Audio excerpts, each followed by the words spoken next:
Bienvenue dans ce tuto 3D Studio Max concernant les Stretchable Bones sur un réseau plus complexe.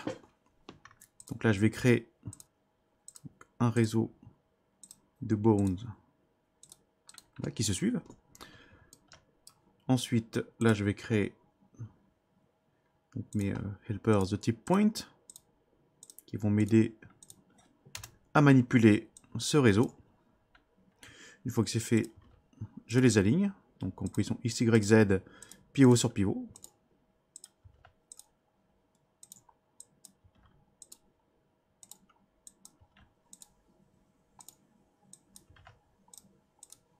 Donc pour aller vite, il n'y a pas d'autre solution que de s'entraîner. Voilà. Donc une fois que c'est fait, maintenant, je vais appliquer la contrainte position, donc du bones, sur le helpers correspondant à la position.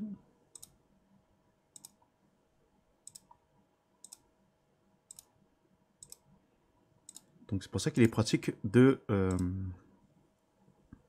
détacher le menu Constraint. Voilà, comme ça va légèrement plus vite. Donc là, maintenant que j'ai appliqué les contraintes, on voit le résultat qu'on avait dans la vidéo basique avec un seul bones. C'est-à-dire que là, quand on déplace le helpers, on voit que le bones ne regarde toujours pas dans la bonne position. Dans la bonne direction plutôt.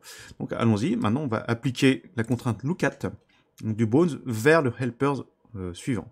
Donc je clique sur lookat, constraint, et je clique sur le helper suivant. Donc là on a un phénomène assez particulier. Là on voit que y a tout qui se dérègle. Il y a tout qui part un petit peu dans tous les sens. Pourquoi? Bien parce que donc le point de pivot de l'esclave essaie de se mettre dans le même sens que le point de pivot du maître.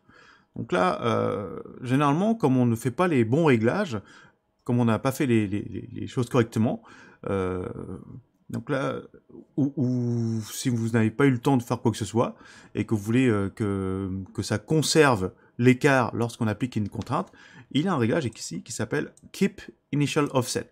Donc il faut cocher cette case pour que le système revienne en place et correctement.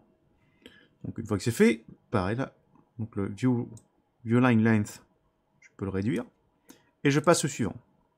Je fais un lookat constraint vers le suivant. Donc toujours pareil, donc là je coche la case et je réduis. Donc là je continue mes contraintes lookat.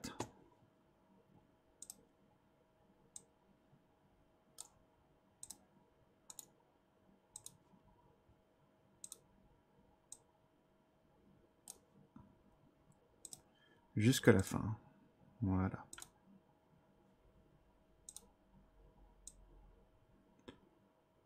Alors pour le dernier, on n'est pas vraiment obligé de le faire, mais c'est recommandé.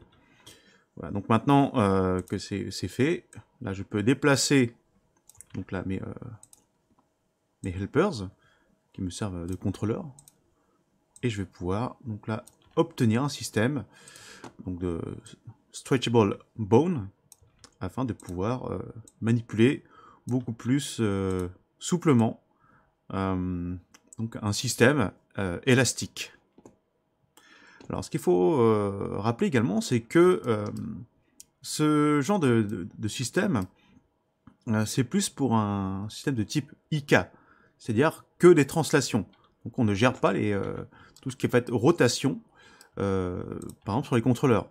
D'une part, parce qu'il y a déjà une contrainte lookat, et d'autre part, parce que le système IK, ce ne sont que des translations. Donc là, par exemple, si je fais des translations à droite et à gauche, je vois que le système, lui, va continuer à regarder vers le contrôleur suivant. Donc les rotations, en gros, elles se font quasiment de manière automatique. Voilà. Donc là, je peux déplacer tous les contrôleurs. Et là, gérer correctement. Donc là, la manière dont vont se comporter les pliures. Donc là, ce système est adapté vraiment pour les rigs, comme je disais, hein, qui ont besoin de beaucoup de souplesse et qui ont besoin d'être élastiques. Et au niveau du skinning, ça pourra s'en ressentir et vous pourrez faire beaucoup plus de choses de manière organique ou élastique.